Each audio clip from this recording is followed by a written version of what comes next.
నివసించుడి అమరుండ దేవా, సమరూపులేని సర్వవ్యాపి అయినా అద్వితీయ సత్యవంతుడా, సమీపింపరాని తేజస్సులో నివసించెడి అమరుండ దేవా, సమరూపులేని సర్వవ్యాపి అయిన అద్వితీయ సత్యవంతుడా, సర్వము నీవే సమస్తము నీదే, సమపింతునయ్యా స్తోత్రము నీకే, సర్వము నీవే సమస్తము నీదే, సమర్పింతునయ్యా స్తోత్రము నీకే, సమర్పింతునయ్యా స్తోత్రము నీకే, సమర్పింతునయ్యా స్తోత్రము నీకే.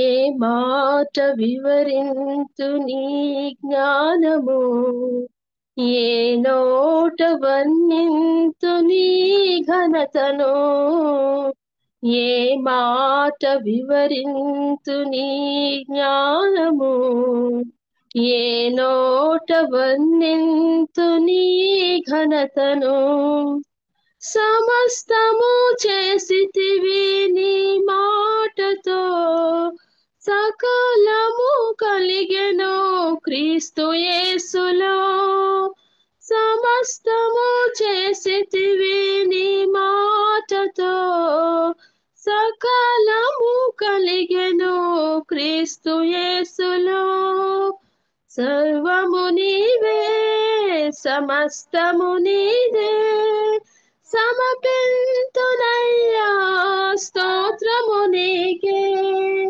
సర్వము నీవే సమస్తము నీదే, సమర్పింతునయ్యా స్తోత్రము నీకే, సమర్పింతునయ్యా స్తోత్రము నీకే, సమర్పింతునయ్యా స్తోత్రము నీకే. ఏమివ్వగలనయ్య నీ ప్రేమకు, బదులివ్వలేనయ్య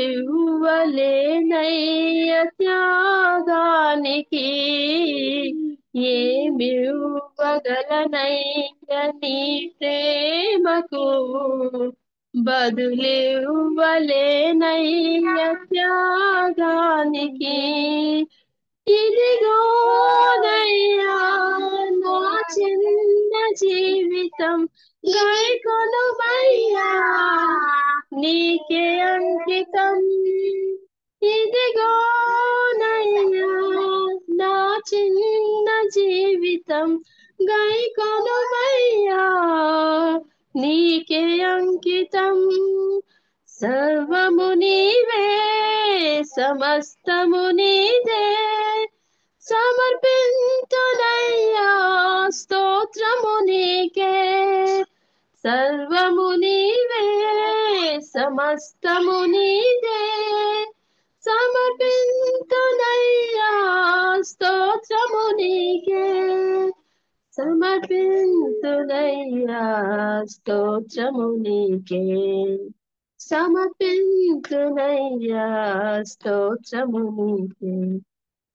ఎంతటి భాగ్యము ఈ పాపికి, నేనెప్పుడు చేరెదనో అచ్చోటికి, ఎంతటి భాగ్యము ఈ పాపికి, నేనెప్పుడు చేరెదనో అచ్చోటికి, నీ ముఖ దర్శనమే ఆనందమయము, ఆహూహయ నాకు మధురం మధురం, నీ ముఖ దర్శనమే ఆనందమయము, ఆహూహయ నాకు మధురం మధురం, సర్వము నీవే సమస్తము నీదే, సమర్పింతునయ్యా స్తోత్రము నీకే సర్వము నీవే సమస్తము నీవే సమర్పింతునయ్యా స్తోత్రము నీకే సమర్పింతునయ్యా స్తోత్రము నీకే సమర్పింతునయ్యా స్తోత్రము నీకే సమీపింపరాని తేజస్సులో నివసించెడి అమరుండ దేవా సమరూపులేని సర్వవ్యాపి అయిన అద్వితీయ సత్యవంతుడా సమీపింపరాని తేజస్సులో నివసించెడి అమరుండ దేవా సమరూపులేని సర్వవ్యాపి అయిన అద్వితీయ సత్యవంతుడా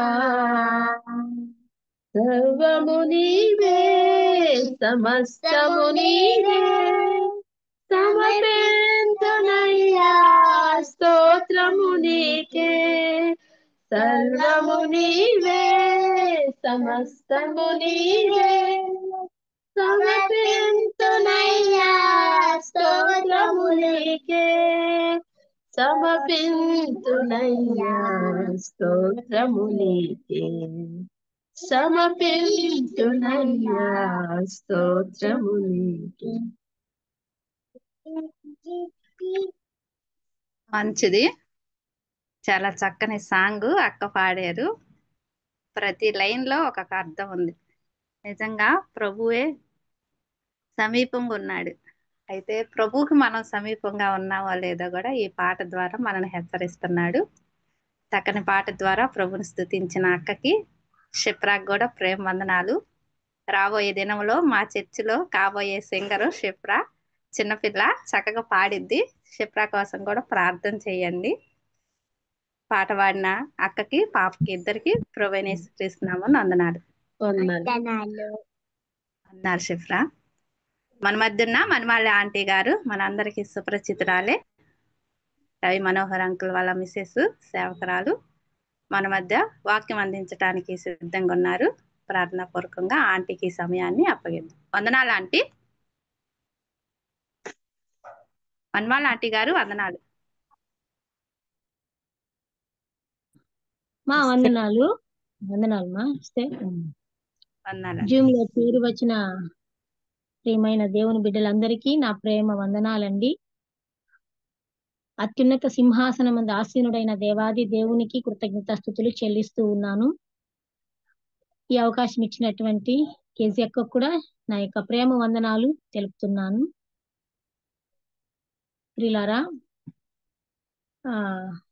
వాక్యానికి ముందు మనం ఒక చిన్న ప్రార్థన చేసుకొని మనము వాక్యంలోకి వెళదామండి.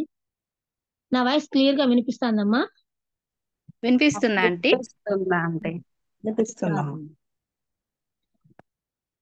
అత్యున్నత సింహాసనమందు ఆసీనుడవైన మా ప్రియ ప్రభువా, సమీపింపరాని తేజస్సులో మహిమలోకములో నుండి మా కొరకు మీ యొక్క ముఖ దర్శనంను చూపించుట కొరకై మానవ జన్మలో ప్రభువా మా కొరకై ఈ భూమి మీద పుట్టినటువంటి తేజోమయుడా, మహిమ కలిగిన దేవా, సర్వోన్నతుడా, సర్వశక్తిమంతుడా, మీ పాదాలకు వందనములు, స్తుతులు, స్తోత్రములు చెల్లిస్తూ ఉన్నాం మహారాజా. ఉన్నవాడా, అనువాడా, ఈరోజు ప్రభువా జూలై 10వ తేదీ 2025వ సంవత్సరంలో ఈ మధ్యాహ్నం వేళ gospel assembly Zoom sisters meeting లో మీరు ఇచ్చిన ఈ కృప కొరకై మీకు కృతజ్ఞతాస్తుతులు చెల్లిస్తూ ఉన్నాను ప్రభువా.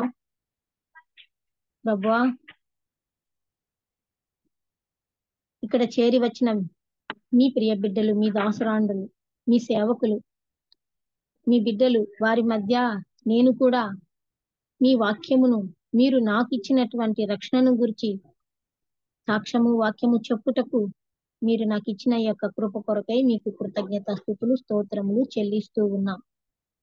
ప్లీజ్ నాన్న, మీరు మాట్లాడండి. మీరు మాట్లాడితే క్షేమం, మీరు మాట్లాడితే మాకు ఉజ్జీవం, మీరు మాట్లాడితే మాకు ఆదరణ, మీరు మాట్లాడితే మేము సంతోషంగా ఉంటాం. తండ్రి, కెజెక్ ద్వారా ఈ జూమ్ లో మాట్లాడడానికి మీరు నాకు అవకాశం కల్పించారు. నీకే స్తోత్రములు. అక్క కుటుంబాన్ని బట్టి కూడా స్తోత్రములు. ప్రభువా, మీరు అక్కడ సమయంలో మేమందరం ఎలా సిద్ధపడాలో, ఏ విధముగా ఉండాలో మీరు మాకు నేర్పిస్తూ ఉన్నారు. మీరు నాకు నేర్పించినటువంటి చిన్న చిన్న పాఠాలను నా ప్రియ సహోదరులతో నేను పంచుకోబోతున్నానయ్యా. మీరే నాకు సహాయము చేయండి. మీ జ్ఞానంతో నేను మాట్లాడడానికి కృప చూపించండి. ఎటువంటి ఆటంకం లేకుండా ప్రభువా, ఈ యొక్క జూమ్ కి లింక్ కట్ అవ్వకుండా, ఎటువంటి డిస్టర్బెన్స్ లేకుండా చక్కగా వాక్యము అందరికీ అందేటట్లు, వినిపించేటట్లు మీరు సహాయము చేయండి. కరెంటు కూడా పోకుండా కాపాడండి. ప్లీజ్ నాన్న, మీరు గొప్ప దేవుడు, మంచి దేవుడు, నిజమైన దేవుడు, మాట్లాడే దేవుడు. ఈ సమయంలో మీరు మాతో మాట్లాడి మీరే మహిమ పొందమని, మా కొరకు సిలువను మోసి రక్తము కార్చి చనిపోయి తిరిగి లేచినటువంటి సజీవుడైన యేసు క్రీస్తు ఘనమైన నామములు స్తోత్రములు చెల్లిస్తూ వాక్యమును ధ్యానించుకుంటున్నాము. మా ప్రియ పరలోకమందున్న మా పరమ తండ్రి, ఆమేన్. ఆమేన్. మీ అందరికి కూడా మరొకసారి నా ప్రేమ వందనాలండి.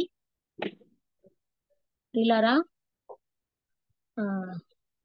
సువార్తలలో, లూకా సువార్తలో 15వ అధ్యాయం, ఆ యొక్క 15వ అధ్యాయం అని చెప్పిన వెంటనే మనకు అక్కడ పరిశుద్ధుడైన ప్రభు గారు చెప్పినటువంటి 3 సందర్భాలు: గొర్రె, నాణెము, కుమారుడు. ఈ 3 మనకు సండే స్కూల్ నుంచే కూడా చాలా సార్లు వింటుంటాము. అలాగే దాని గురించి మనకు తెలుసు కూడా. కానీ ఈరోజు జూమ్ లో వాక్యం చెప్పాలి ప్రభువా, దీని ద్వారా మీరు నాతో మాట్లాడండి అని నేను చిన్న ప్రార్థన చేసుకొని నేను వాక్యం ధ్యానిస్తూ ఉండగా ప్రభు నాకు ఇచ్చిన తలంపులు, నాకు నేర్పించిన ఆ యొక్క మాటలు నేను మీతో పంచుకుంటున్నానండి. ఈ 3 కూడా 3 రకాలుగా ఉన్నాయి. వాక్యం చదువుతాం చూడండి. లూకా సువార్త 15వ అధ్యాయము 1వ వచనం నుంచి చదువుతున్నాను.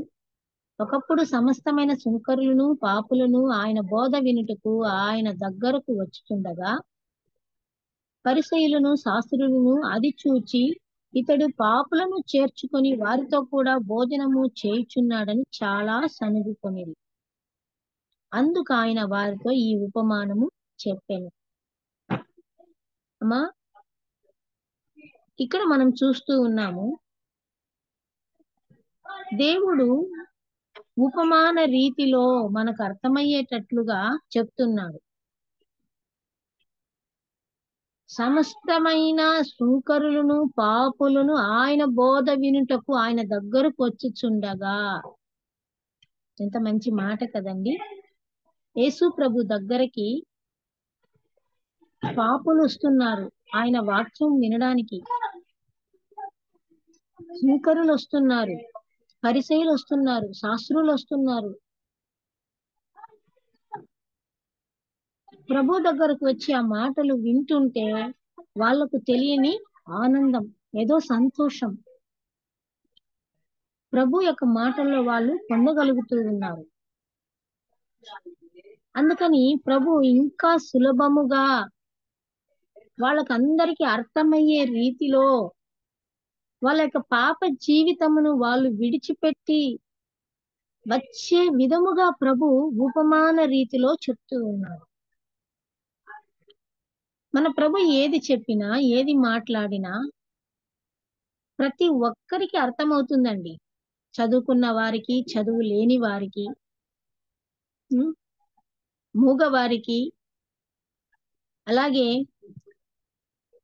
అంగవైకల్యం ఉన్న వారికి, రోగములో ఉన్న వారికి, దయ్యము పట్టిన వారికి, బాధలో కృంగిపోయి వేదనలో దుఃఖములో ఉన్నవారి ప్రతి ఒక్కరికి కూడా ప్రభు మాటలు ఆదరణిచ్చేదిగా ఉంది, ఓదార్పునిచ్చేదిగా ఉంది, ధైర్యాన్ని ఇచ్చేదిగా ఉంది. ఆ ప్రభు మాటల్లో ఆ మనుషులకి ఒక కొత్త శక్తి వస్తుందండి. ప్రభు నాతో కూడా ఉన్నాడు, నాలో ఉన్నాడు, నా పాపాన్ని తీసివేస్తాడు, నేను ఆనందంగా బ్రతకగలను అని ఒక ఆశ వారి హృదయంలో పుట్టుకొస్తూ ఉంది. అందుకని ప్రభు ఏమి చెప్పినా కూడా ఉపమాన రీతిలో మానవులకు అర్థమయ్యే విధముగా చెప్పడమే కాకుండా దానిని క్రియల్లో కూడా చేసి చూపిస్తారండి. ఇక్కడ మనం చూస్తూ ఉన్నాము. ఫస్ట్దేమో గొర్రె గురించి చెప్పారు. నేను ఇవన్నీ చదవడం లేదు, కానీ చదివితే ఎక్కువ టైం అవుతుంది. ఎందుకంటే మధ్యలో నా సాక్ష్యం చెప్పాలనుకుంటున్నానండి. ఈ వాక్యం చెప్తూ మధ్యలో నా యొక్క సాక్ష్యం కూడా నేను పంచుకోవాలనుకుంటున్నాను. అందుకని ఇవన్నీ చదవకుండా నేను మీకంతా తెలిసిందే కాబట్టి మెయిన్ మ్యాటర్ మాత్రం చెప్తాను చూడండి. ఇక్కడ ఫస్ట్ గొర్రెను చూచినట్లయితే ఆ గొర్రెకు ప్రాణం ఉంది కానీ ఆత్మ లేదు. నాణం తీసుకుంటే ఆ నాణానికి ప్రాణం కూడా లేదు, ఆత్మ లేదు, ఏమీ లేదు. మూడవది కుమారుణ్ణి తీసుకుంటే కుమారునికి ప్రాణం ఉంది, ఆత్మ ఉంది, శరీరం ఉంది, మూడు ఉన్నాయి. చూసారా ప్రియులారా? మొదటిదేమో గొర్రె, ఆ గొర్రెకు ప్రాణం ఉంది. రెండవది నాణెం, ఆ నాణానికి ప్రాణం లేదు, ఆత్మ లేదు, ఏమీ లేదు. మూడవది కుమారుడికి ప్రాణం ఉంది, ఆత్మ ఉంది, శరీరం ఉంది, మూడు ఉన్నాయి. ఈ మూడిట్లో ముఖ్యంగా మనం చెప్పాలి అంటే ప్రేమ కనిపిస్తూ ఉంది. బైబిల్ అంతా కూడా మొత్తం ఈ ప్రేమ మీదే డిపెండ్ అయింది, ఈ ప్రేమ మీదే ఆధారపడి ఉంది. యోహాను సువార్త 3:16 మనం చూచినట్లయితే దేవుడు లోకమును ఎంతో ప్రేమించును అని ఉంది. ఎంతో ప్రేమించును, దానికి కొలత లేదు. ఇంత అని మనం చెప్పలేము. చిన్న బిడ్డలను అడిగితే నీకు ఎవరంటే ఇష్టం అంటే వాళ్ళు చెప్తారు, కొంతమంది అమ్మని, కొంతమంది నాన్నని. అది ఎంత అంటే ఇలా చూపిస్తారు, చేతులు చాచి చూపిస్తారు. కొంతమంది ఆకాశం అంతా ఇష్టం అంటారు, కొంతమంది భూమంతా ఇష్టం అంటారు. కానీ దేవుని ప్రేమకు ఇంత అంత అని కొలత లేదండి. ఆ ప్రేమను మనం ఈ యొక్క లూకా సువార్త 15వ అధ్యాయంలో మనం చూడగలుగుతూ ఉన్నాం.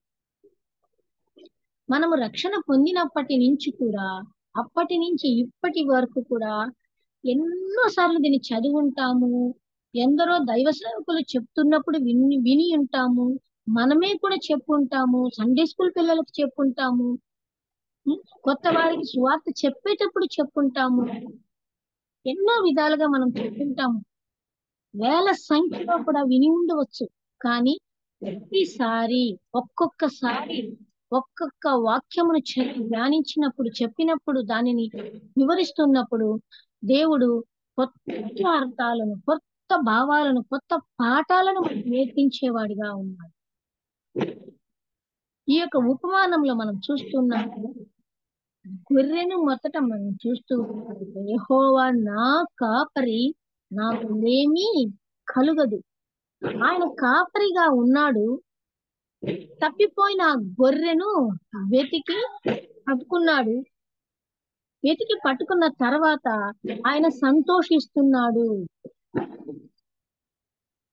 6వ వచనంలో చూసినట్లయితే మీరు నాతో కూడా సంతోషించుడి, తప్పిపోయిన నా గొర్రె దొరికినదని వారితో చెప్పాను కదా. మీరు నాతో కూడా సంతోషించుడి. అలాగే ఆ 10వ వచనంలో ఇక్కడ కూడా మనం చూస్తున్నాము, ఆమె ఆ నాణెము పోగొట్టుకున్నప్పుడు, అది దొరికినప్పుడు కదా, 9వ వచనంలో చూస్తాం చూడండి. అది దొరికినప్పుడు తన చలికెత్తలను పొరుగు వారిని పిలిచి నాతో కూడా సంతోషించుడి. మొదటేమో గొర్రె తప్పిపోయినప్పుడు, అది దొరికినప్పుడు నాతో కూడా సంతోషించుడి అని గొర్రె కాపరి చెప్తున్నాడు. ఇక్కడ ఈ స్త్రీ నాణము దారిపోయిన తర్వాత దానిని వెదకి దాన్ని దొరికిన తర్వాత ఆమె కూడా అంటుంది నాతో కూడా సంతోషించుడి అని అంటుంది. ఇక్కడ 11 నుంచి మనము 32 వరకు చూస్తే అక్కడ ఒక తండ్రి 2 కుమారులను మనం చూస్తూ ఉన్నాం. మొదటేమో జంతువు కోసం సంతోషించుడి అని మనం చూస్తున్నాము. రెండవది నాణెము కోసం సంతోషించుడి అని చూస్తున్నాము. నాతో కూడా మీరును సంతోషించుడి, నాతో కూడా సంతోషించుడి. మన కాపరి, మన రక్షకుడు, మన విమోచకుడు. ఒక విధంగా మనం వెండి నాణెం గురించి చెప్పినప్పుడు వెండి విమోచనకు సూచనగా చెప్పి రక్షణ పొందిన వారముగా మనము లెక్కించి సంతోషిస్తున్నాం.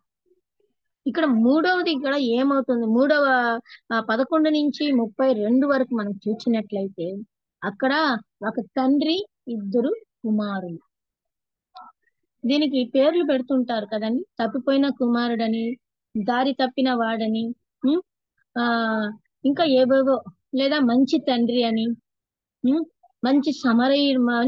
మంచి కుమారుడని, ఎన్నో పేర్లు ఎన్నో విధాలుగా చెప్తూ ఇచ్చేస్తూ ఉంటారు. కానీ ఈరోజు మనము ఈ యొక్క తండ్రి కొడుకుల మధ్య ఉన్నటువంటి ఆ ప్రేమ అనేది కొంచెము గమనించాలి.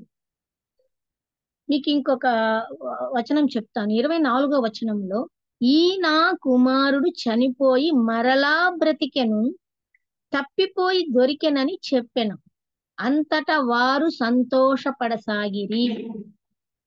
మరలా చదువుతాను చూడండి. చనిపోయిన కుమారుడు అక్కడ ఏమయ్యాడు, బ్రతికాడు. చనిపోయిన కుమారుడు బ్రతికాడు. ఎంత మంచి మాట ఆ మాట. వాస్తవానికి ఆ కుమారుడు చనిపోలేదు, చెడిపోయాడు. పాపములో, వ్యభిచారములో, దొంగతనములో, మోసములో, అన్యాయములో, అక్రమములో, అన్నిటిలో అతడు పాడైపోయి దేనికి పనికిరాని వాడుగా మారిపోయి శారీరకంగా ఈ లోకములో ఉన్న సుఖాలన్నీ అనుభవించి ఈ భూమి మీద స్వర్గము ఉందని స్వర్గములో మునికి తేలియాడుతూ నా జీవితము ఎంత గొప్పదని ఊహించిన ఆ కుమారుడు చనిపోయి మరలా బ్రతికెను అని తన తండ్రి చెప్తున్నాడండి ఆ మాట. ఎందుకంటే తండ్రికి అనుభవం ఎక్కువ, బిడ్డలకు అనుభవం లేదు, ఉండదు. తన తండ్రి తన బిడ్డ ఇహలోకములో శారీరకంగా చనిపోయి మరలా బ్రతికి నా యొద్దకు వచ్చాడు అని తన ప్రేమను చూపిస్తున్నాడు. అమ్మా ఇక్కడ చూడండి, ఈ యొక్క మూడు సందర్భాలలోనూ సంతోషం సంతోషం సంతోషం చూస్తూ మీకు ఒక మాట చెప్తానండి. ఏ ఇంటిలో అయితే భార్యాభర్తలు లేదా తల్లిదండ్రులు, బిడ్డలు, ఒక కుటుంబం కలిసి ఉంటుందో ఆ ఇల్లు సంతోషంగా ఉంటుంది, ఆనందంగా ఉంటుంది. ఇక్కడ మూడవ ఈ తండ్రి కుమారుల మధ్య ప్రభు మనకి ఆ బిడ్డల యొక్క తల్లిని గురించి మనకు ప్రస్తావించలేదు. ఉపమానంలో కూడా తల్లిని దేవుడు మరుగుపరిచాడు. ఎందుకు అంటే దానిలో మనకి పాఠాలు ఉన్నాయి. తన ప్రియమైన ముద్దుల బిడ్డ చనిపోయి మరల బ్రతికాడని తండ్రి చెప్తూ ఉన్నాడు. కానీ ఈ యొక్క వాక్యమును చదువుతున్నప్పుడు, ధ్యానిస్తూ ఉన్నప్పుడు నాకు నిజంగా ఎంతో బాధ కలిగిందండి, ఎంతో దుఃఖం కలిగింది. ఎందుకంటే ఒకవేళ ఆ ఇంటి తన తల్లి ఉండి ఉంటే ఆ తల్లి ఆ బిడ్డను ఎంతో ఆదరించేదేమో, ఆ తల్లి ఆ బిడ్డకు బుద్ధి చెప్పేదేమో, ఆ తల్లి ఆ కుమారుని బుజ్జగించి, నానా నువ్వు వెళ్ళొద్దు, ఏది ఏమైనా మా కళ్ళెదుటే ఉండు, మా దగ్గర దూరం దేశానికి వెళ్ళిపోతే చెడిపోతావురా, పాడైపోతావురా, డబ్బులన్నీ పోగొట్టుకుంటావు, పిచ్చివాడివైపోతావురా, అన్యాయం అయిపోతావురా అని ఆ తల్లి ఎంతో లాలించేదేమో, చెప్పేదేమో.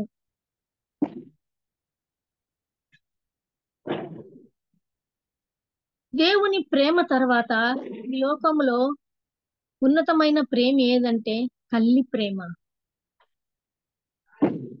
అమ్మా, మనము బైబిల్ అంతట్లో మనం చూస్తూ ఉన్నాము, పాత నిబంధన మనకొక నిరీక్షణ. పాత నిబంధన అంటేనే మెస్సయ్య వస్తాడు, నన్ను పరలోకానికి తీసుకెళ్తాడు,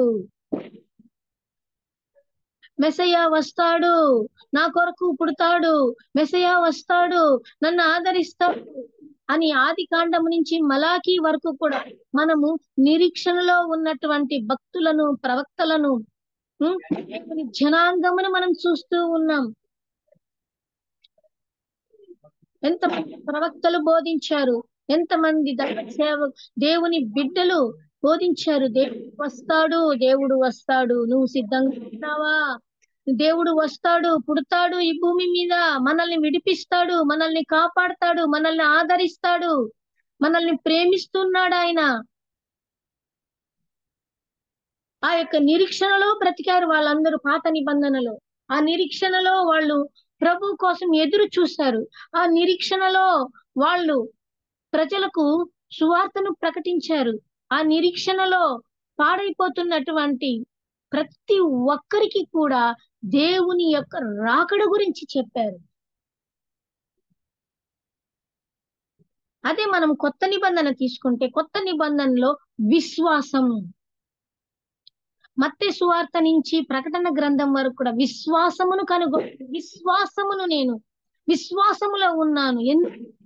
ప్రభు నా కొరకు పుట్టాడు, ప్రభు నా కొరకు చనిపోయాడు, ప్రభు నా రక్తము కార్చాడు, ప్రభు నా తిరిగి లేచాడు, ప్రభు నా కొరకే పరలోకమును సిద్ధపరిచాడు, ప్రభు నా కొరకే బంగారు పట్టణమును సిద్ధపరుస్తున్నాడు, నా కొరకు స్థలాలు అక్కడ సిద్ధపరుస్తున్నాడు, నివాసం ఏర్పరుస్తూ ఉన్నాడు. విశ్వాసం అది.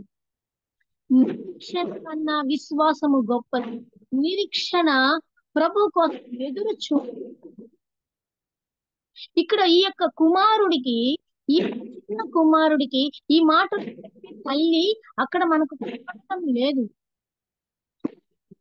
తండ్రి ప్రేమను ప్రభు మనకు చాలా ఓపెన్, చాలా అర్థం చెప్తూ ఉన్నారు. చాలా మంది అంటుంటారు కదా, తల్లి తన బిడ్డలు చేసే తప్పును కడుపులో దాచుకుంటుందంట.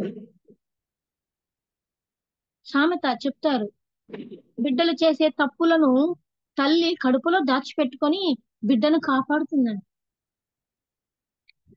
మరి మనం ఇంతమంది ఉన్నాము, మన బిడ్డలను మనం ఎలా చూస్తూ ఉన్నాం?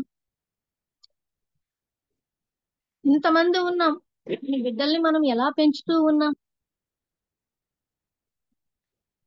ఇంతమంది మనము తల్లులుగా, అమ్మమ్మలుగా, నానమ్మలుగా, అత్తలుగా, కోడలుగా, మేనత్తలుగా, వదినలుగా, ఆడపడుచులుగా ఉన్నాము. మన ప్రేమను మనం చూపిస్తున్నాము. ప్రేమను వాళ్ళకు అందిస్తూ ఉన్నామా? చెడిపోయిన వాళ్ళను కూడా బాగుపడేది ప్రేమ. చెడు మార్గములో ఉన్న వాళ్ళని మంచి దారిలోకి తీసుకొచ్చేది.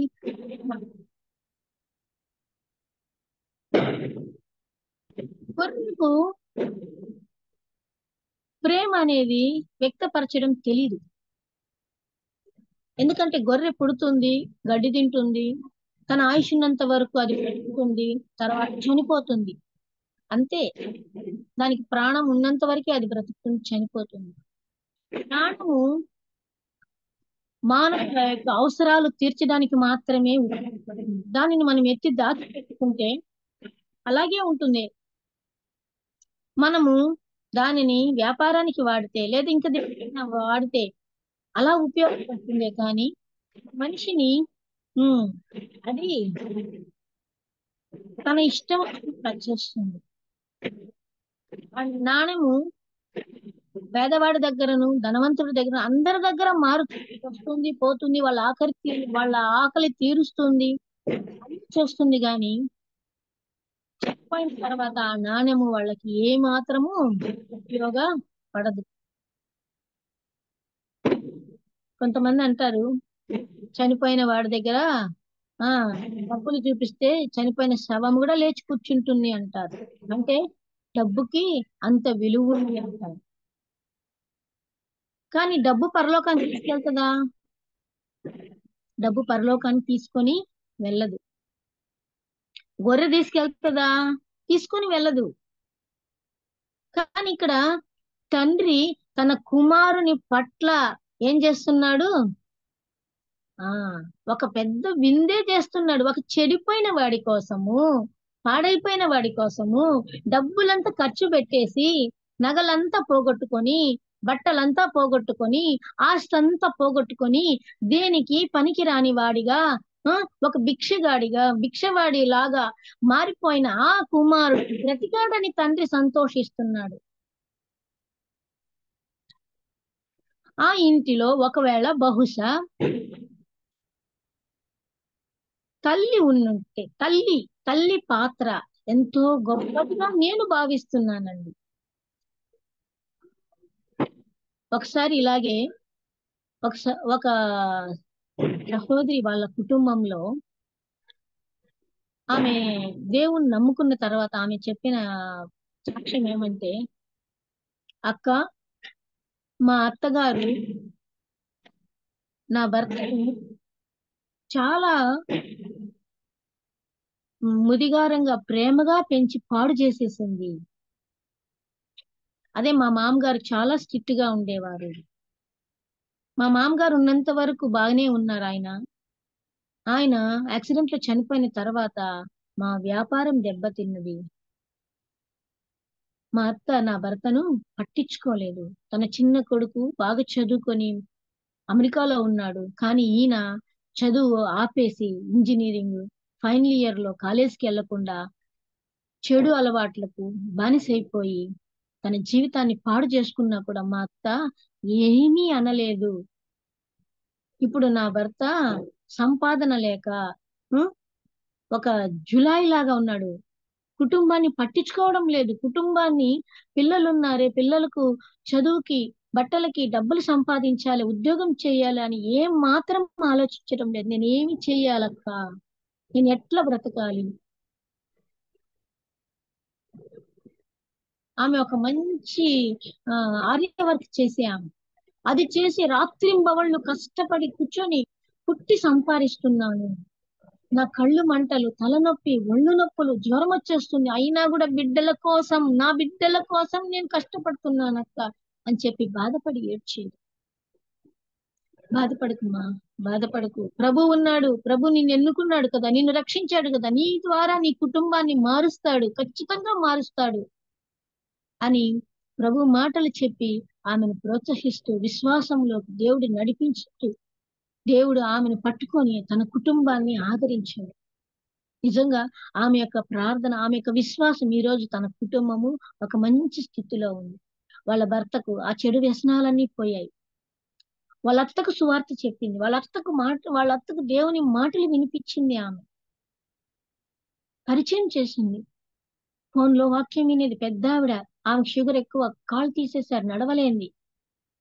తీర్మానం చేసుకుంది. ఫోన్లోనే పాటలు వినేది, వాక్యం వినేది, ప్రార్థన చేయించుకునేది. ఆమెకు ఒకరోజు కల వచ్చిందంట. అమ్మా, దేవుడు నన్ను నీట మునగమన్నాడమ్మా. నేను ఎప్పుడు కానీ ఆమెకు బాప్తిసం గురించి చెప్పలేదండి. నీట మునగమన్నాడమ్మా నన్ను. అమ్మ జయశ్రీ, నేనేం చెయ్యాలా? ఎట్ట చెయ్యాలా? నాకు నీట మునగడం అంటే ఏంది నాకు తెలియదే. ప్రభు నా కల్లో వచ్చి అలా చెప్పాడమ్మా, నీట మునగమన్నాడమ్మా, ఏం చెయ్యాలమ్మా? అప్పుడు అమ్మ, అది బాప్తిస్మము అని వివరించి చెప్పినప్పుడు ఆమె చాలా సంతోషించింది, చాలా ఆనందించింది. ఆమె ఆ విధంగా తపించి ప్రార్థనలోని దేవుణ్ణి చాలా స్తుతించేది. చివరికి టిఫిన్ తినాలన్నా, కాఫీ తాగాలన్నా కూడా ప్రార్థన చేసుకునేది. వాళ్ళ ఇంటి పరిస్థితి, ఆమె బయటికి రాలేదు. వాళ్ళ కూతురు ఇంకొక కూతురు వాళ్ళు ఒప్పుకోరని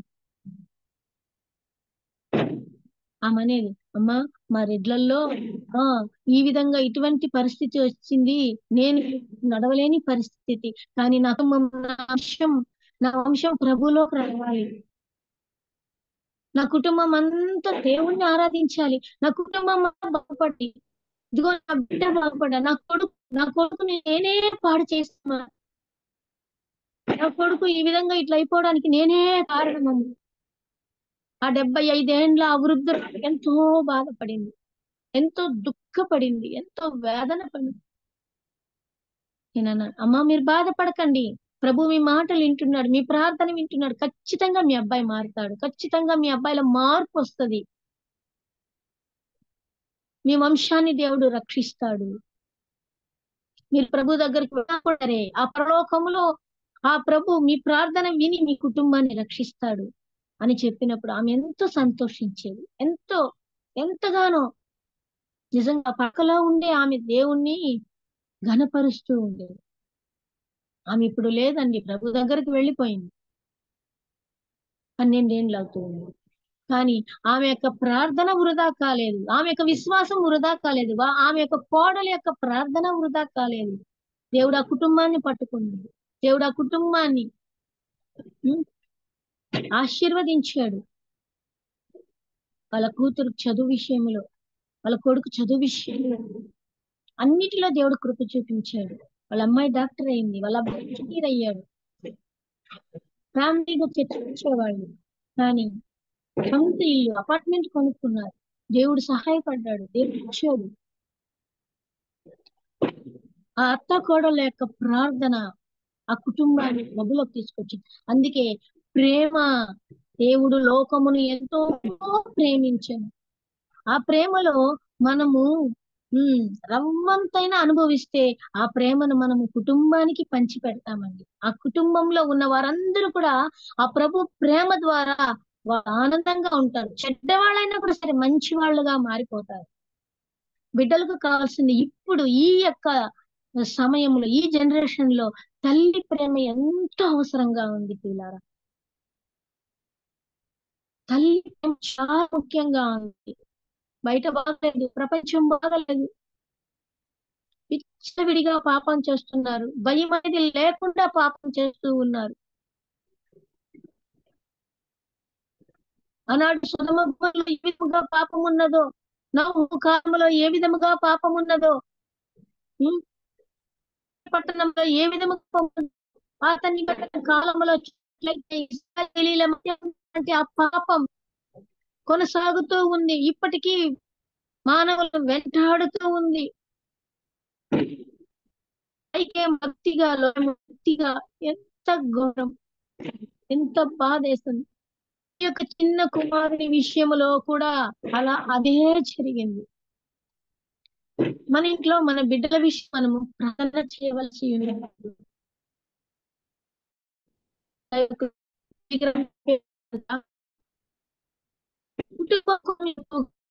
బిడ్డల కోసం ఎక్కువగా ప్రేమ పెట్టాలి.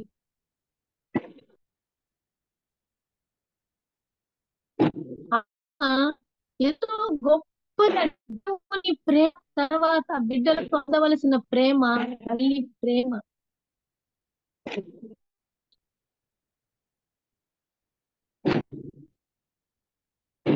చాలా మంది స్త్రీలు ఏం చేస్తూ ఉన్నారు అంటే ఉద్యోగం కోసం కూడా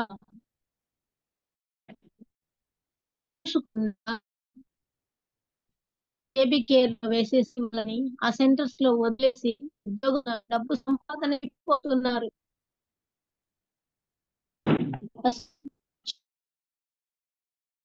తల్లి పక్కన ఉండాలి. తల్లి వాళ్ళని కౌగిలించుకొని ముద్దు పెట్టుకొని లాలిస్తూ నానా నిద్రలేయమ్మా, చూడు ఈ రోజంతా ఎంత మంచిగా, ఎంత హ్యాపీగా, ఎంత సంతోషంగా మనం గడపాలి, ఎంత మంచిగా మనము ఈ దినాన్ని సంతోషంగా గడపాలి లేనా అని చెప్పినప్పుడు ఎంత మొండి పిల్లలైనా ఆ తల్లి యొక్క స్పర్శకు, ఆ యొక్క కౌగిలింతకు ఆ బిడ్డ ఆనందంగా మైండ్ ఫ్రెష్ గా ఉండి నిద్ర లేస్తాదండి. బ్రదర్ యొక్క సైకాలజీ బుక్స్ లో కూడా ఆ చిల్డ్రన్స్ యొక్క ఆ సైకాలజీలో ఇది ఒక మెయిన్ పాయింట్ గా, ఒక కుటుంబం బాగుపడాలి అంటే, ఒక కుటుంబం మంచి నడవడికి కలిగి మంచిగా ఉండాలి అంటే మెయిన్ గా ఇక్కడ తల్లి ప్రేమ. పరలోకంలో ఉన్నటువంటి ఆ దేవుడు మన కోసమే వచ్చాడు, మన కొరకి పుట్టాడు, మన కోసమే తన ప్రేమను అందించడానికి కోసం, మన ప్రేమ మనకు ఇవ్వడం కోసం పుట్టాడు. ఎంతో సుందరుడైన ఆ దేవుడు, సౌందర్యమూర్తి అయిన దేవుడు, పట్టుకుంటేనే కందిపోయే ఆ యొక్క సుందరుడు మన కోసం కందిపోయాడు, మన కోసం కమిలిపోయాడు, మన కోసం నలిగిపోయాడు. ఆ ప్రేమను మనము బిడ్డలకు అందించే వారంగా ఉండాలి. ఆ ప్రేమను మనము బిడ్డల హృదయాలలో నింపే తల్లులుగా ఉండాలని వాక్యం మనకు నేర్పిస్తూ ఉంది. ఇక్కడ మన యొక్క ప్రయాణం అంటే నిరీక్షణలో నుంచి మనం విశ్వాసంలోకి వచ్చాము, పాత నిబంధనలో నుంచి కొత్త నిబంధన క్రీస్తు నిబంధనలోకి వచ్చాము. మన విశ్వాసం ఏంటి? రేపు మనం పరలోకానికి వెళ్తాం, అక్కడ దేవుని దగ్గర ఉంటాము. అక్కడ దేవుని దగ్గర ఉండాలి అంటే ఆ యొక్క సిద్ధపాటు ఇక్కడే కలిగి ఉండాలి, ఇక్కడనే మనము రెడీగా ఉండాలి. మనం ఎలా రెడీగా ఉండగలుగుతూ ఉన్నాం? మన ఆనంద యాత్ర, మన యాత్ర ఎక్కడికి మనం పోయేది? ఆత్మీయ యాత్ర. మన ఆత్మను మనము ప్రిపేర్ చేసుకోవాలంటే తల్లులుగా మనమే మన కుటుంబాన్ని సిద్ధపరచుకునే వారిగా ఉండాలి. కొన్నిసార్లు మనం నష్టపోయినా పర్లేదండి, బిడ్డలకు మనం ప్రేమను అందించే వారంగా ఉండాలి. మీకు నా సాక్ష్యం చెప్తానన్నాను కదండి. నేను జూన్ 1వ తేదీ విజయవాడ వెళ్ళాను. జూన్ 1వ తేదీ నుంచి 16వ తేదీ వరకు నాకు వెంకట సత్యనారాయణ ఆశ్రమంలో అక్కడ ఉండడానికి బ్రదరు అక్కడ బుక్ చేసి, నాకు ట్రైన్ బుక్ చేసి నన్ను తీసుకొని వెళ్ళి అక్కడ వదిలేసి వచ్చారు. ఎందుకు అలా జరిగింది అంటే, జస్ట్ అంతకు ముందు ఏప్రిల్ నెలలో నాకు అనారోగ్యం కొంచెం ఎక్కువ అయిపోయింది. 63 అంత వెయిట్ ఉన్నాను నేను. వెయిట్ లాస్ అయ్యి 50కి వచ్చేసాను. చాలా ఎక్కువ, చాలా ఒకలాంటి డిప్రెషన్కి వెళ్ళిపోయాను. అది ఎందుకు అయిందంటే, నవంబర్ నెలలో ఇక్కడ నేను వాక్యం చెబుతూ ఉంటే మా వరండాలో ఒక దగ్గర ఒక 20 మంది వచ్చి నన్ను వాక్యం చెప్పకూడదు, సువార్త చెప్పకూడదు, నువ్వు పాడే పాటలు వద్దు, ఆపే, మేము ఇక్కడికి వస్తూ ఉన్నాం, దారిలో మాకు ఆ పాటలు మా మైండ్ లో మమ్మల్ని డిస్టర్బ్ చేస్తూ ఉంది అని చెప్పి నన్ను చాలా ఎంతో ఇబ్బంది పెట్టారు. సువార్త చెప్పనీయకుండా చేశారు. అయినా నేను ఏం మాత్రం భయపడకుండా నేను అట్లాగే కామ్గా ఉండి, సరే మీరు వెళ్ళండి, ఇంక మీదట నేను మిమ్మల్ని డిస్టర్బ్ చేయను అని చెప్పి పంపించేశాను. వాళ్ళు చాలాసేపు ఆర్గ్యూ చేశారు. అయినా కూడా ధైర్యంగా అక్కడే అట్లే కూర్చొని ఉండి తర్వాత నేను ప్రేయర్ చేసుకుని మళ్ళీ వచ్చిన తర్వాత నాకు నెక్స్ట్ డే నుంచి ఇంకా అక్కడ కూర్చొని నేను వాక్యం చెప్పలేను, పాట పాడలేను, ప్రేయర్ చేయలేను. ఎలా చేయాలి ప్రభు, నేను సువార్త ఎవరికి చెప్పాలి, ఎక్కడ ఎవరికి చెప్పాలి, బయట వెళ్ళలేను అని చాలా చాలా చాలా మదన పడిపోయి చాలా దుఃఖంతో వేదంతో అసలు ఎంత అంటే ఇంకా నా బ్రతుకు వేస్ట్ ప్రభు, నేను సువార్త చెప్పకపోతే నేను ఎందుకు ప్రభు, నా ఆశ 1,000,000 మందికి చెప్పాలన్న ఆశను నువ్వు ఈ విధంగా నెరవేరుస్తున్నావే, ఒక్క రోజుకి ఇంత మందికి సువార్త చెప్తున్నాను, ఇప్పుడు అది లేదే, నేనేం చేయాలి ప్రభు అని నవంబర్, డిసెంబర్, జనవరి, ఫిబ్రవరి, మార్చ్ 5 months ఎంత బాధపడ్డాను. నా బాధ చూడలేక బ్రదరు అక్కడ బుక్ చేసి నన్ను తీసుకొని వెళ్ళి అక్కడ వదిలేసి వచ్చాను. ఇప్పుడు నేను అక్కడికి వెళ్ళానండి, 15 రోజులు అక్కడ నిజంగా ప్రభు నా చేత సువార్త చెప్పించాడు, అక్కడున్న స్టాఫ్ కి సువార్త చెప్పించాడు, అక్కడున్న కొత్త వాళ్ళకి సువార్త చెప్పించాడు. ఎన్ని ఊర్ల నుంచి వచ్చారో అసలు ఆ పేర్లన్నీ కూడా నేను చెప్పలే. అసలు కొన్ని ఊర్ల పేర్లు అయితే నేను వినలేదండి. తమిళ్లో, కన్నడలో, హిందీలో, ఇంగ్లీష్ లో, ఇన్ని భాషలలో నేను వాళ్లకు సువార్త చెప్పగలిగాను. ఇక్కడ ట్రైన్ లో ఎక్కి కూర్చున్నప్పటి నుంచి నేను గొడవ పడుతూనే ఉన్నాను బ్రదర్ తో, నన్ను ఎందుకు పంపిస్తున్నారు, నన్ను ఎందుకు పంపించేస్తున్నారు, నేను పోను, నా వల్ల కాదు, నేను ఉండను అని.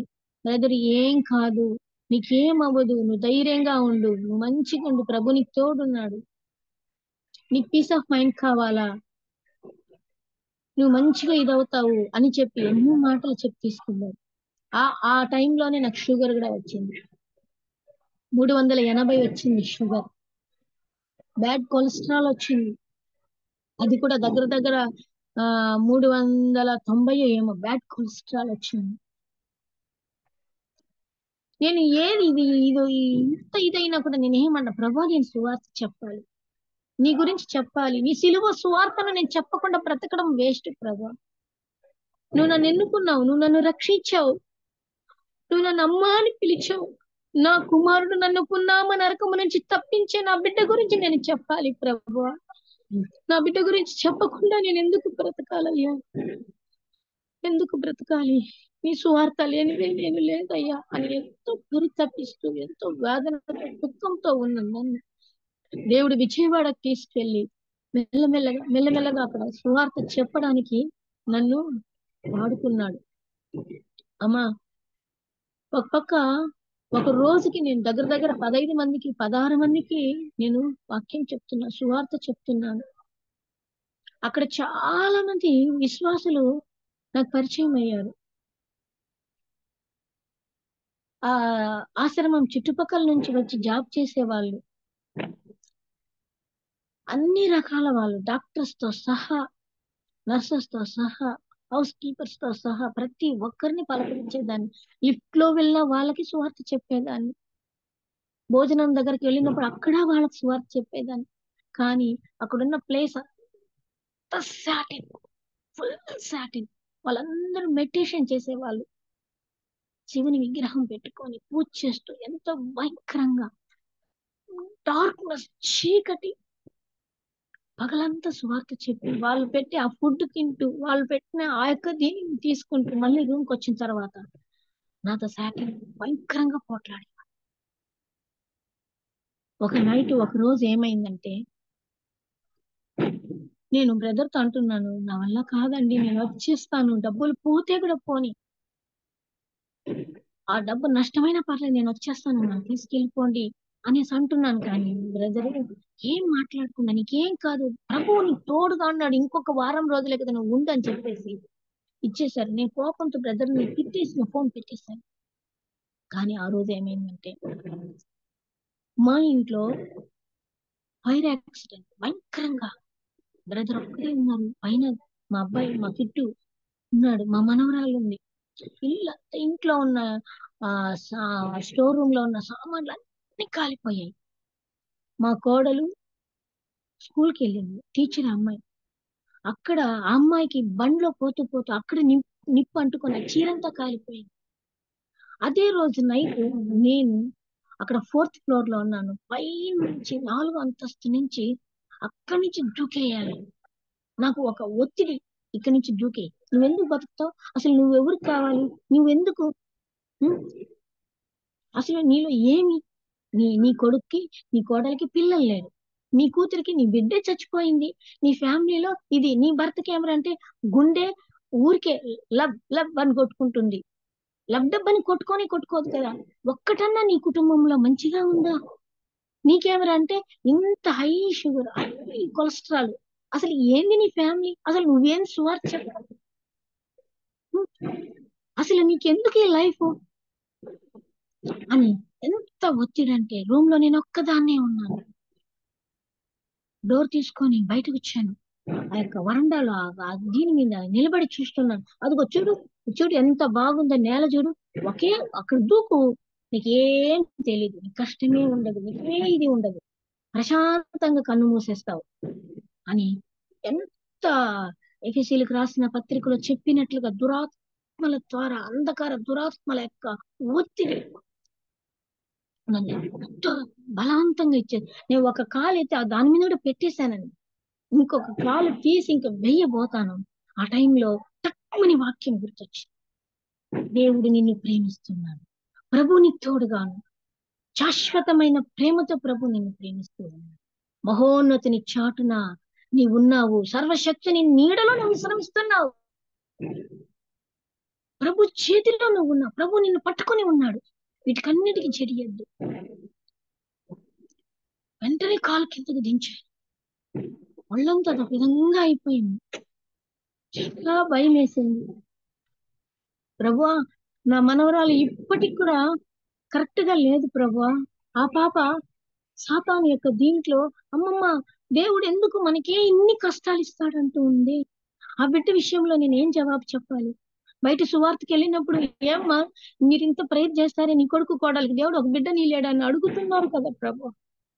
వరండాలో నిలబడుకొని నేను ప్రభుకి చెప్తున్న మాటలు సార్కేమో గుండె ఇట్లా ఉంది, ఆయన ఎప్పుడు కన్ను మూస్తాడో నీకే తెలీదు, ఏమ్మా ప్రభు నిన్ను కాపాడలేడా అని అడుగుతున్నారు కదా ప్రభు.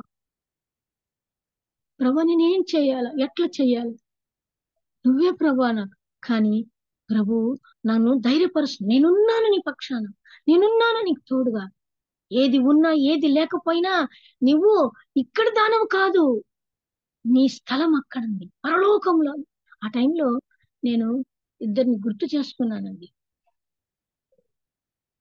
మన సిస్టర్ మనోన్మణి సిస్టర్ ఉన్నారు కదా, ఆ సిస్టర్ ని, అమృత సిస్టర్ ని నేను గుర్తు చేసుకున్నాను. మనోన్మణి సిస్టర్ కూడా ప్రభు కోసము ఆమె తన శ్రమల్లో గట్టిగా ప్రభుని పట్టుకొని ఉన్నారు.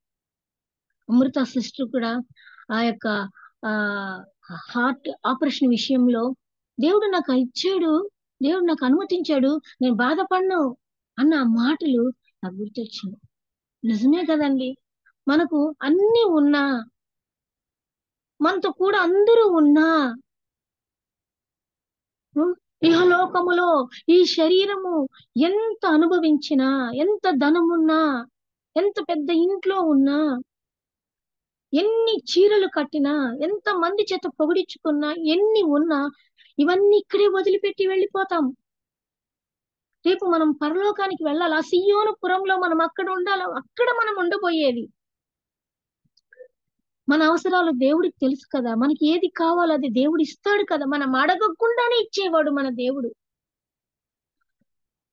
మన అవసరాలు ఎరిగి, మన అక్కరలను ఎరిగి, మనకు కావలసింది ధారాళంగా ఇచ్చేవాడు ఆయన.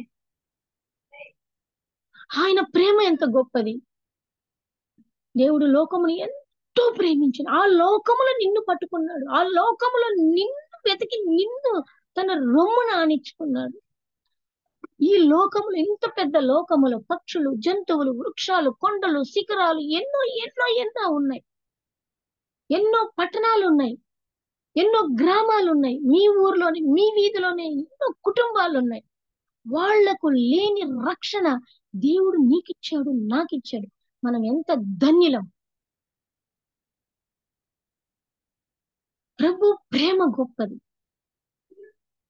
నేను ఆ యొక్క ఆ ఆ రూమ్ లో ఒంటరిగా ఉండి ఇవన్నీ తలుచుకొని ప్రభుని స్తుతించాను, కనపరిచాను, మహిమపరిచాను. ప్రభువా, ప్రభువా, వద్దయ్యా, సాతానుడు మా దగ్గరకు వచ్చాడు అంటే సువార్త చెప్పనీయకుండా చేయడానికి నేను సువార్త చెప్తాను, ఈ వారం రోజులు ఉంటాను, ఇంకా నీకోసమే ఉంటాను ప్రభా.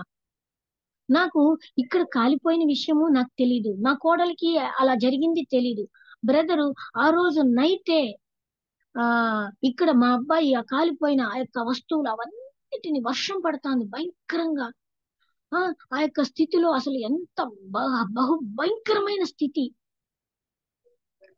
కానీ ఆ ఆ చిరుతానూర్ అనే దీంట్లో అక్కడ ఒక పెళ్లి, ఆ పెళ్లి చూసుకొని తిరిగి వస్తూ ఉంటే ఒక లారీ వచ్చి బ్రదర్ ని డాష్ ఇచ్చి జస్ట్ ఒక ఏమంటారు, ఒక లైన్ లేకపోయింటే ఆ రోజు నైట్ అక్కడ ఇక్కడ నేను మిద్దిపై నుంచి దూకడము, అక్కడ బ్రదర్ కి యాక్సిడెంట్, అన్ని ఒకేసారి జరిగి ఉండేవి. కానీ ప్రభు ఎంత చక్కగా మమ్మల్ని కాపాడాడు, టేకప్ చేశాడు. అలాగే ఆయన తన బిడ్డలను విడిచిపెట్టను అనేదానికి నిదర్శనం. కానీ బ్రదరు నాకు ఫోన్ లో ఇవేవి చెప్పలేదండి. నేను అక్కడ ఆ విధంగా, ఇక్కడ ఈ ఫ్యామిలీ ఈ విధంగా ఉండడం, మళ్ళీ ఇక్కడికి వచ్చిన తర్వాత మేము మాట్లాడుకున్నాం, మాకు మాకు చెప్పారు, మాకు తెలిసింది.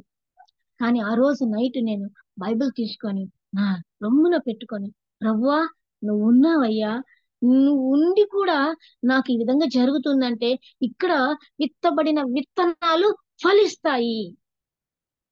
ఇక్కడ అన్ని రకాల వాళ్ళ చిన్న పిల్లల నుంచి వృద్ధుల వరకు ప్రతి ఒక్కరి సువార్త చెప్పే కృపనిచ్చావయ్యా.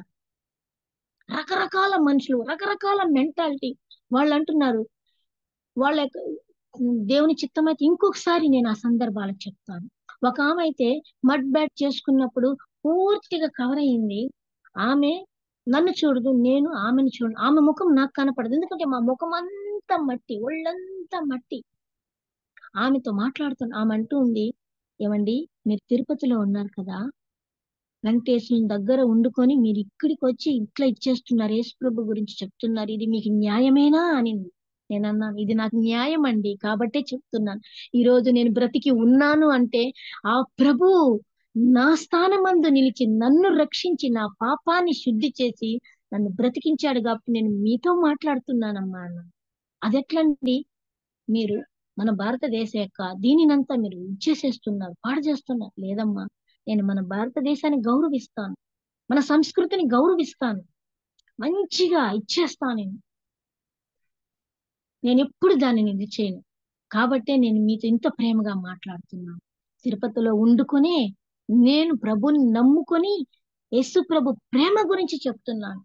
ఆయన ప్రేమమయుడండి, మిమ్మల్ని ప్రేమిస్తున్నాడు కాబట్టే తిరుపతి నుంచి నన్ను ఇక్కడ తీసుకొచ్చాడమ్మా. మీరెవరో నాకు తెలియదు అంటే ఆమెది వైజాగ్ అంటండి. వైజాగ్ లో అక్కడ బీచ్ ఉంది, అది ఉంది, ఏదేదో. మేము చాలాసేపు మాకు మడ్ ప్యాడ్ చేసేసి అక్కడ కూర్చోబెడతారు ఎండలు. ఆ సమయం అంతా నేను చెప్పాను. ఆమె చాలా ఇచ్చేసింది, ఆర్గ్యూ చేసింది, అయినా కూడా నవ్వుతూ ప్రేమగా మంచిగా ఆమెకు ప్రభు ప్రేమను వ్యక్తపరిచాను. తర్వాత ఆమె వెళ్ళిపోయింది. ఈ విధంగా ఇట్లాంటి సాక్ష్యాలు ఎన్నో ఎన్నో ఎన్నో. తర్వాత నేను శనివారం శనివారం అక్కడి నుంచి లీవ్ అయిపోయి ఆదివారం అక్కడ విజయవాడలోనే మన బ్రదర్ అండ్ క్రిస్టియన్ అసెంబ్లీలో నేను సండే స్కూల్ తీసుకున్నాను. బ్రదర్ అక్కడ వాక్య పరిచర్య చేశారు. ఆ పెద్ద చర్చిలో దగ్గర దగ్గర 80 మంది వచ్చి ఉంటారు. అక్కడ వాక్య పరిచర్య చేశారు బ్రదర్. నేను సండే స్కూల్ తీసుకున్న తర్వాత అక్కడి నుంచి ఇంకొక మా బంధువుల ఇంటికి వెళ్ళి అక్కడ సువార్త చెప్పి, ఆయన ఎంత మొండివాడంటే అంత మొండివాడు. యేసుప్రభు అంటే ఇష్టం, కానీ దైవ సేవకులు చేసే ఆ యొక్క పనులు చూసి ప్రభు దగ్గరికి రాడు, మొండిగా ఉండేవాడు. అలాంటి వాళ్ళ ఇంటికి ప్రభు మమ్మల్ని తీసుకెళ్లి బ్రదరు ఆయనతో మాట్లాడి ఆయనకు దేవుని ప్రేమల గురించి చెప్పి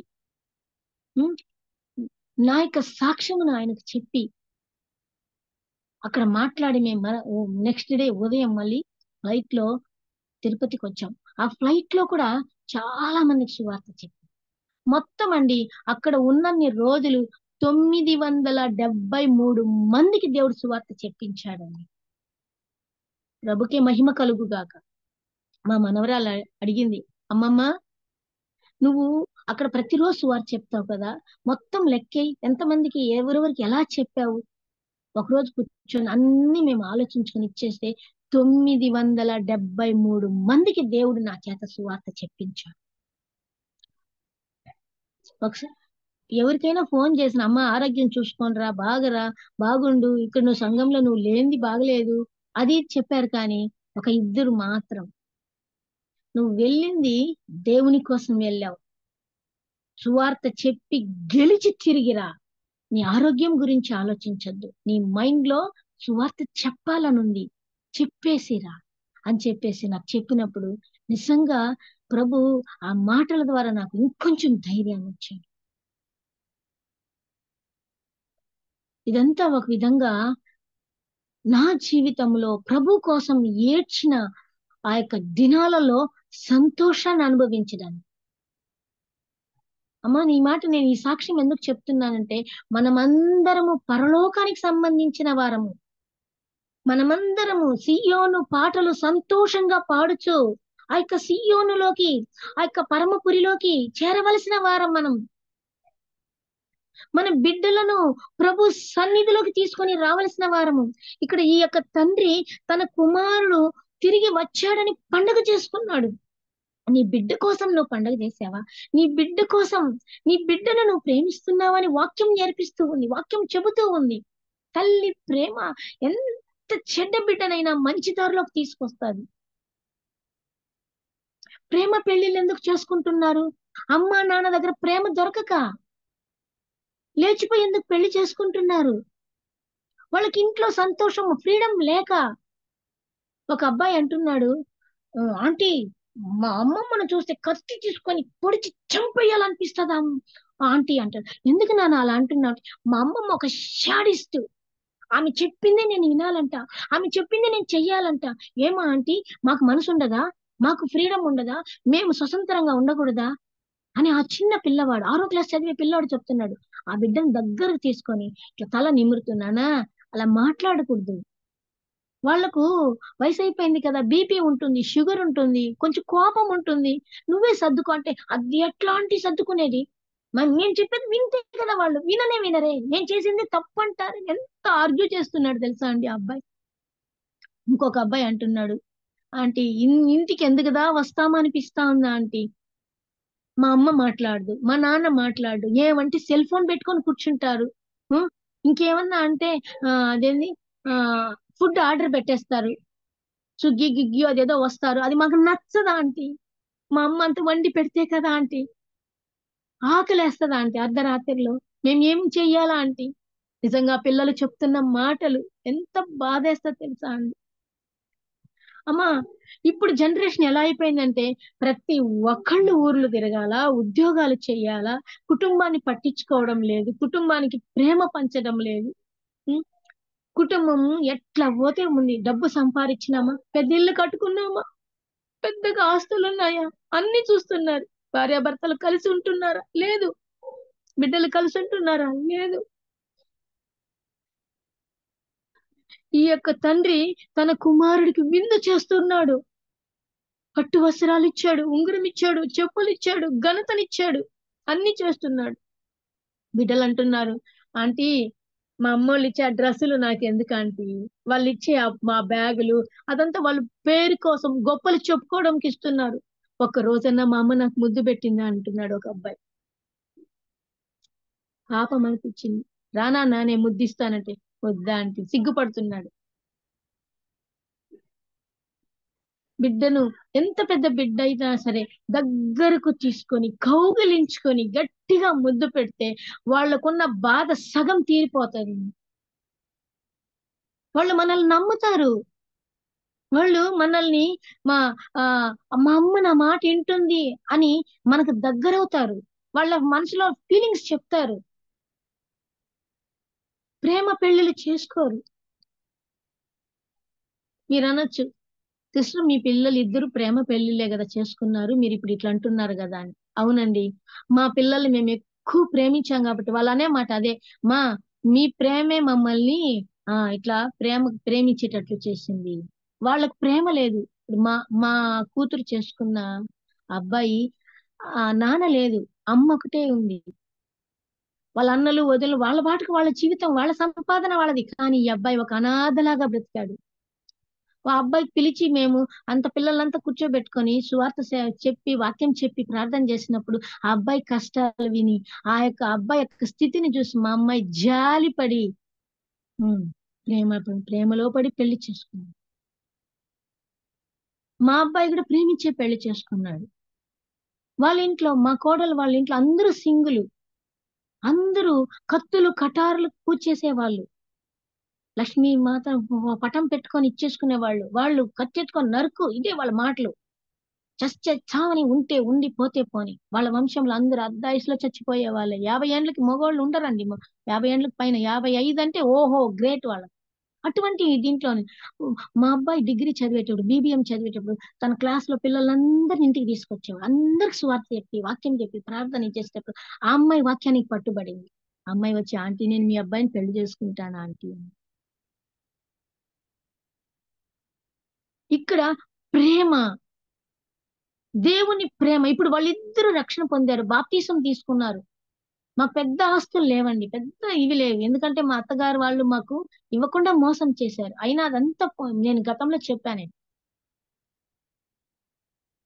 ఇల్లు ఆస్తులు పొలాలు అన్ని మోసం చేశారు. అయినా కూడా సరే ఇప్పుడు మా కుటుంబము ప్రభువులో దేవునిలో దేవుని కృపలో ఉందని నేను ఖచ్చితంగా చెప్పగలను. మొదట్లో మేము కోటీశ్వరులమే, కానీ ఇప్పుడు పేదవాళ్ళం. ఎంత పేదవాళ్ళం అంటే అంత పేదవాళ్ళం. ఎందుకంటే బ్రదర్ రిటైర్డ్ అయిపోయారు, పెన్షన్ మాత్రమే వస్తుంది. మాకు వేరే ఆస్తులు లేవు. ఉన్న ఈ ఒక్క ఇల్లు మాత్రమే, అది మా నాన్నగారు కట్టించిన ఇల్లు.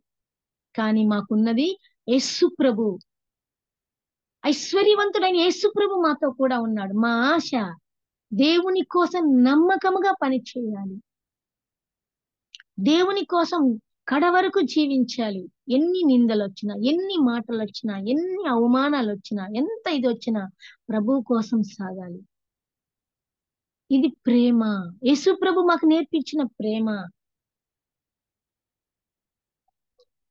ఇంకొక తల్లి అంటూ ఉంది, వాళ్ళ కూతురు ఒక చోట వాళ్ళ కొడుకు ఒక చోట ఉన్నారు. నేను అడిగాను, ఎందుకమ్మా అలా పెట్టావు అంటే, ఆల్రెడీ ఆ అబ్బాయి వేరే బ్యాడ్ దీంట్లో డైవర్స్ వరకు వచ్చింది. మరలా అందరూ సంఘంలో ప్రార్థన చేసిన తర్వాత వాళ్ళ యొక్క సమస్య తీరింది. కానీ ఇప్పుడు ఏమంటా ఉంది, నా కూతురు నా దగ్గర ఉండాలా, తనిగా ఉంది, ఇల్లు తీసుకుని ఒక వయసులో ఉన్న అమ్మాయి, మంచి 30 ఏండ్ల అమ్మాయి, 2 బిడ్డల్ని పెట్టుకొని తనిగా ఉంటే పాడైపోదా? దూరంగా ఉన్న తన అల్లుడు పాడైపోడా? వయసులో ఉన్న వాళ్ళు. నాకు ఒకసారి భాషామణి ఆంటీ చెప్పారు, మాకు పెళ్ళైన కొత్తలో 93లో అనుకుంటానండి, ఇక్కడ తిరుపతికి వచ్చినప్పుడు మా ఇంట్లో స్త్రీల కూడిక. అప్పుడంతా ఎవరు సేవకురాండ్రు వచ్చినా మా ఇంట్లో మేము కూడికి పెట్టించేవాళ్ళం. ఆంటీ చెప్పారు, అమ్మా నీ జంటని చూస్తూ ఉంటే నాకు చాలా ముద్దేస్తా ఉంది. నువ్వు సాయంత్రం నైట్ అయిన తర్వాత చక్కగా స్నానం చేసి మల్లెపూలు పెట్టుకొని చక్కగా రెడీ అవ్వు, అబ్బాయి కంటికి నువ్వు అందంగా ఉండు, మంచిగా సంతోషంగా ఉండండి. మరలా ఉదయం లేచిన వెంటనే మామూలుగా ఇదిగా ఉండండి. చూసారా, ఆ పెద్ద ఆంటీ ఆ చిన్న వయసులో నాకు మా అమ్మ కూడా చెప్పలేదు ఇట్లా. ఒక దైవ సేవకురాలు, నీ కుటుంబాన్ని నువ్వు కాపాడుకోగలుగుతావమ్మా, నువ్వు మంచిగా ఉండు, ఇది తప్పు కాదు. అమ్మ మీరు ఆలోచించండి, ఏనాడైనా భర్తల కోసం భార్యలు సంతోషంగా ఉండగలుగుతున్నారా? భర్తకు నచ్చిన చీర కట్టుకుంటున్నారా? ఎవరో ఏదో భలే ఉంది ఈ చీర అంటే వాళ్ళ కోసం కడతారు, కానీ భర్త కోసం కడుతున్నారు? భర్త కోసం మల్లెపూలు పెట్టుకుంటున్నారా? మొన్న ఒక విషయం అయింది కదా, పూల విషయంలో ఎంత ఇదయింది. కానీ నాకు 25 ఏండ్లప్పుడు నా ఆంటీ చెప్పించింది నేను మర్చిపోలేదు. మన జీవితం బాగుండాలి, మన కుటుంబం బాగుండాలి, మన సంసారం బాగుండాలి. వాక్యం నేర్పిస్తూ ఉన్నది అదే కదా. యేసు ప్రభు ప్రేమామయుడు. నీ కుటుంబాన్ని బాగు చేసుకో, నీ కుటుంబాన్ని సంతోషంగా పెట్టుకో. ఇక్కడ మనం చూసాం 3 రకాల సంతోషం. ఎక్కడండి ఆ వాక్యం? 6వ వచనంలో కదా. దొరికినది చెప్పినప్పుడు సంతోషము. అది దొరికినప్పుడు సంతోషముతో దానిని భుజముల మీద వేసుకొని సంతోషముతో నీ కుటుంబం నిజమైన సంతోషాన్ని అనుభవిస్తూ ఉందా? నీ బాధను సంతోషంగా మార్చే దేవుడు నీ ఇంట్లో ఉన్నాడా? నీ కుటుంబంలో ఉన్నాడా? చాలా మంది భార్య భర్తలు గొడవ వేసుకొని మాట్లాడరండి. వారం కాదు, 15 రోజులు, నెల రోజులు, 2 నెలలు, 3 నెలలు కూడా మాట్లాడరు. మళ్ళీ చర్చికి వెళ్తారు, వాక్యం చదువుతారు, వాక్యం చెబుతారు, కానుకలేస్తారు, అన్ని చేస్తారు. అది నిజమైన సంతోషమేనా అంటారా అమ్మా? మేము కూడా గొడవ వేస్తూనే ఉంటాం. నేనైతే ఎక్కువ నేనే. కానీ వెంటనే మాట్లాడతాం. వెంటనే నేను ఉండలేను. ఎంత గొడవ వేసినా అంత వెంటనే మళ్ళీ మాట్లాడతాను. ఇది నాకు ప్రభు నేర్పించిన ప్రేమ. మన కుటుంబంలో ఆ ప్రేమ ఉండాలి. మన కుటుంబంలో కీర్తన గ్రంథంలో ఉంది కదా, శత్రువులు ఎదుట భోజనం సిద్ధపరిచే దేవుడు. అంటే మనకు శత్రువులు, మన ఇంటి వారినే మనం శత్రువులుగా చేస్తూ ఉంటే, మన ఇంటి వారినే మనం శత్రువులుగా వాళ్ళని దూరం పెడుతుంటే మన ఇల్లు ఎలా సంతోషంగా ఉంటుందండి? ఇక్కడ చూడండి, అన్న తమ్ముల మధ్యనే ఇక్కడ ఏమైంది? తమ్ముడి కోసం తండ్రి పండగ చేశాడని, తమ్ముడి కోసం తండ్రి అన్ని చేశాడని చెప్పేసి వాళ్ళ అన్న గొడవ పడుతున్నాడు. వాళ్ళ అన్న ఒప్పుకోవడం లేదు. చూడండి ఇక్కడ 31వ వచనంలో, అందుకతడు కుమారుడా నీవెల్లప్పుడును నాతో కూడా ఉన్నావు, నావన్నీ నీవి, మనము సంతోషపడి ఆనందించుట యుక్తమే. దేవునితో కూడా ఉన్నావు, దేవునిలో ఉన్నావు, చర్చిలో ఉన్నావు, మందిరంలో ఉన్నావు, ఆరాధన చేస్తూ ఉన్నావు, అన్ని చేస్తున్నావు, కానీ హృదయంలో యేసు ప్రభు లేదే. హృదయంలో యేసయ్యకు చోటు లేదే. అసూయ, ద్వేషం. ఎవరైనా సువార్త చెప్పినారంటే ఇంకొకరికి అబ్బా. కొన్నిసార్లు సేవకులు కూడా సరే అమ్మా, ఎంకరేజ్ చేయరు. వాళ్ళేం సేవ చేసేది, నేను చేస్తాను. మీకు ఒక మాట చెప్తాను, ప్రభుని నమ్ముకున్నప్పటి ఇప్పటి వరకు కూడా నా దగ్గర వచ్చి ఎవరైనా సరే సువార్త చేశాను చెప్పానంటే నేను వాళ్ళని ఎంత ఎంకరేజ్, మీరు కావాలంటే కూడా అడిగి తెలుసుకోవచ్చు. అక్క మీ దగ్గరకు వస్తే ఎంత ధైర్యం వస్తుంది అక్క, మేము సువార్త చేస్తాము, చెప్తాము, మీరు ఇంట్లో కూర్చొని మీరు ఇంత మందిని ఎంకరేజ్ చేస్తున్నారు అక్క అంటారు. అది నాకు కూడా బలం. వాళ్ళకే కాదు, నాకు కూడా సంతోషం. ప్రభు నాకు ఇచ్చిన ఈ యొక్క ధైర్యము, వాళ్ళకి నేను చెప్పాను, వాళ్ళు వెళ్ళి సువార్త. ఇప్పుడు చూడండి, అన్యులు, బ్రాహ్మిన్స్, బల్జాస్, ఆచార్య, రెడ్డిస్, కమ్మ, క్షత్రియాస్ ఒకరికొకరు సువార్త చెప్పి, ఎక్కడ గాని నా పేరు వద్దమ్మా, మీరు చెప్పండి, మీరు వెళ్ళండి. అది ప్రభు మనకు నేర్పించాడు. ఇక్కడ ఈ యొక్క ఈ పెద్ద కుమారుడు ఏం చేస్తున్నాడు? అసూయ పడుతున్నాడు. మనం రాకడ సమయం దగ్గర పడిపోతూ ఉంది. మనం అసూయ పడుతూ ఉంటే మన యొక్క సేవ ఆగిపోతుంది. మన యొక్క సువార్త అంటుకోవాలి. ఒక్క అగ్గి పుల్ల చాలు తగలబడడానికి. మా యొక్క స్టోర్ రూమ్ లో సామాన్లు మొత్తం కాలిపోయింది. ఎంత కాలిపోయిందంటే రూమ్ అంతా, ఇల్లు మొత్తం పొగలే, మొత్తం కాలిపోయింది. భయంకరమైన దగ్గు వచ్చింది బ్రదర్కి.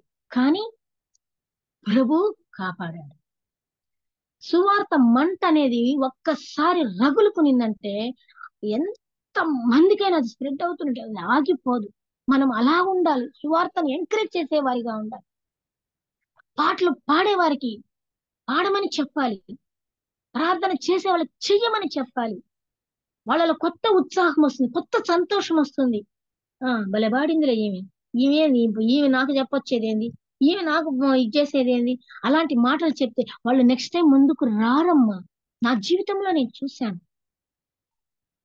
ఒక కుటుంబానికి ఒక తల్లి ఎంత ఇంపార్టెంట్ అంటే, దేవుడు మనల్ని అమ్మా అన్నాడు. ఆ ఒక్క మాట చాలు మనం హ్యాపీగా సంతోషంగా ఉండడానికి. ఈ యొక్క అన్నలాగా కాకుండా మనము సంతోషం, ఫస్ట్ మనము దేంట్లో సంతోషంగా ఉంటామంటే యేసు ప్రభు ప్రేమను నలుగురితో పంచుకున్నప్పుడే సంతోషంగా ఉంటాం. ఆయన ప్రేమ మన క్రియల్లో చూపించినప్పుడు సంతోషంగా ఉంటాం. నపుంసకుల దగ్గరికి వెళ్ళి సువార్త చెప్తే వాళ్ళలో వచ్చే ఆ యొక్క ఆనందం వేరు. నాకు ఒక ఆశ ఉండేది, మూగోళ్ళకి నేను ఎట్ట సువార్త చెప్పాలి అని. ఒకసారి దేవుడు అది కూడా నాకు అవకాశం ఇచ్చాడు. నిజంగా ఆ రోజు ఎంత సంతోషించాను చూసారా. సంతోషం ఫస్ట్ మనం అనుభవించాలి. ప్రభువులో ఉన్న సంతోషం మనం అనుభవించాలి. అప్పుడే మనం నలుగురికి ఆ సంతోషాన్ని అందించగలం. ఆ సంతోషాన్ని మనము ప్రభులో ఎన్ని ఇబ్బందులు వచ్చినా, ఎన్ని ఆటంకాలు వచ్చినా, ఎంత నిరాశ వచ్చినా, సాతానుడు మనల్ని ఎంతగా ఇబ్బంది పెట్టినా కూడా మనము ధైర్యంగా ముందుకెళ్తాం. మనుషుల్ని చూడకూడదు, పాపుల్ని చూడకూడదు. పాపుల్ని నీతిమంతులుగా చేశాడు. కన్య మేరీ గర్భము ధరించిందని తెలిసి యోసేపు వదిలేయాలి అనుకున్నప్పుడు కలలో కనపడి దేవదూత, గాబ్రియేలు దూత ఆమెను చేర్చుకోమని చెప్పినప్పుడు దేవుడు ఆ యొక్క కార్యాన్ని నిర్వర్తించాడు. కానీ ఇక్కడ యోసేపు ఒక నీతిమంతుడు కాబట్టి ఆ పని చేయగలిగాడు. నీతిమంతుడుగా లేకుండా ఉంటే గర్భవతులను తీసుకొచ్చి ఏం చేస్తారు? ఆ కాలంలో రాళ్లతో కొట్టి ఇబ్బంది పెట్టి చంపేవాళ్ళు, అక్రమం చేసిందని. కానీ యోసేపు నీతిమంతుడు, నోవాహు నీతిమంతుడు. మరి నీవు నేను నీతిమంతులము కాదా? వాక్యములో సెలవిస్తున్న మాట. ఆ నీతిమంతుడు మనలో ఉండగా మనం సంతోషంగా ఉండాలి. మన సంతోషాన్ని సాతానుడు దొంగలిస్తాడు. మన సంతోషాన్ని, మన కుటుంబాన్ని సంతోషం లేకుండా, నీ సంతోషం నీదమ్మా, నీ సంతోషం నీ హృదయంలో దాచుకో, వేరే వాళ్ళకి ఇయ్యద్దు. నీ భర్త కోసమో, నీ బిడ్డ కోసమో, నీ కుటుంబం కోసమో సంతోషాన్ని ఇయ్యాలనుకుంటే మొదట నువ్వు సంతోషంగా ఉండు. కృంగిపోవద్దు. కృంగిపోతే దుష్టుడు వస్తాడు. ఈ యొక్క కుమారుడు తప్పిపోయినట్లుగా తప్పిపోయే అవకాశం ఉంది. దానికి చోటు ఇవ్వకుండా సంతోషంగా ఉందాం. సంతోషంగా ఉండి ఆ కలువకు ప్రాణాలు పెట్టినటువంటి ఆ ప్రాణనాథుని స్తుతిస్తూ, ఘనపరుస్తూ, మహిమపరుస్తూ మనం ముందుకు సాగం. ఈ సందర్భంలో చిన్న పాట పాడి నేను ముగిస్తాను. మార్గము చూపుము ఇంటికి, నా తండ్రి ఇంటికి, మాధుర్య ప్రేమ ప్రపంచము చూపించు కంటికి.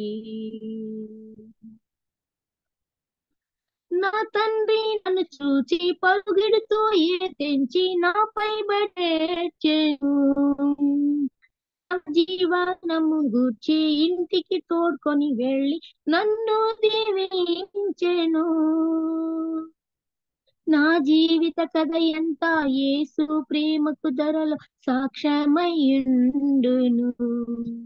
నా జీవిత కథ ఎంత యేసు ప్రేమకు ధరలో సాక్ష్యమయ్యుండును. మగము చూపుము ఇంటికి, నా తండ్రి ఇంటికి, మాధుర్య ప్రేమ ప్రపంచము చూపించు కంటికి. అమ్మా ప్రియులారా, మన జీవితము ఒక సాక్ష్యం. రేపు మనం చనిపోయినా కూడా మన జీవితము సాక్ష్యంగా ఉంటుంది, మాదిరిగా ఉంటుంది. ఒక మంచి తల్లిగా మన కుటుంబాన్ని ప్రభువులో నడిపించుకున్న ఒక తల్లిగా, తప్పిపోయిన కుమారుడు ఏ విధంగా అయితే తండ్రి ప్రేమను రుచి చూచి ఆ కుటుంబానికి ఒక సాక్షిగా నిలబడ్డాడు, ఆ విధముగా మన కుటుంబము సాక్షిగా నిలబడుతుంది. ప్రభు నిలబెడతాడు. గొర్రెలాగా కాదు, నామలాగా కాదు. మన ఆత్మ, మన శరీరం, మన ప్రాణము అన్ని ప్రభు హ్యాండ్ ఓవర్ ఉంటే మనం ఎల్లప్పుడూ సంతోషంగా సియోను పురములో ఆనందంగా ఉంటాం.